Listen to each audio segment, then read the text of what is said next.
कवी कुलगुरू कालिदास संस्कृत विश्वविद्यालयाशी संलग्नित सेंट थॉमस प्रशासकीय महाविद्यालयात प्रथम दीक्षांत समारंभ संपन्न झाला. या कार्यक्रमाला प्रमुख पाहुणे कवी कुलगुरू कालिदास संस्कृत विद्यालयाच्या शिक्षण विभागाच्या अधिष्ठाता डॉक्टर ललिता चंदात्रे यांनी आपल्या भाषणात विद्यार्थ्यांनी जास्तीत जास्त प्रशासकीय सेवेत जाऊन समाजाची सेवा करावी व एक चांगले नागरिक म्हणून प्रशासनातील भ्रष्टाचार दूर करावा असं सांगितलं.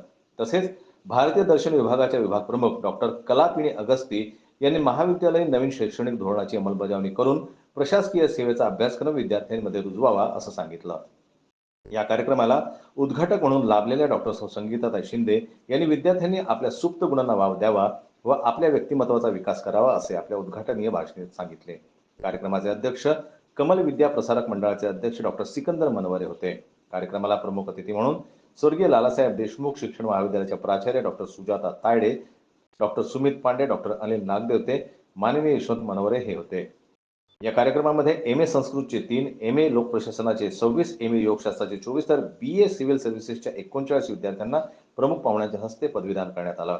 कार्यक्रमाचं प्रास्ताविक महाविद्यालयाच्या प्राचार्य सौ संजीवनी मनवरे यांनी केलं. सूत्रसंचालन साक्षी पवार व आकाश वाडेकर यांनी केले तर आभार प्रदर्शन प्राध्यापक सुमेध गावंडे यांनी केलं. कार्यक्रमाच्या यशस्वीतेसाठी प्राध्यापक शांता गाडगे, प्राध्यापक उज्ज्वला सुरजे, प्राध्यापक शिल्पा गजभिये, प्राध्यापक निलेश डोंगरे तसेच सौ कल्पना राऊत, पंकज गजभिये, आकाश मिश्रा, सीता नागदेवते यांनी परिश्रम घेतले. जनमत न्यूज लाईव्ह करता चिखलदऱ्याहून प्रशांत पंडोले यांची रिपोर्ट.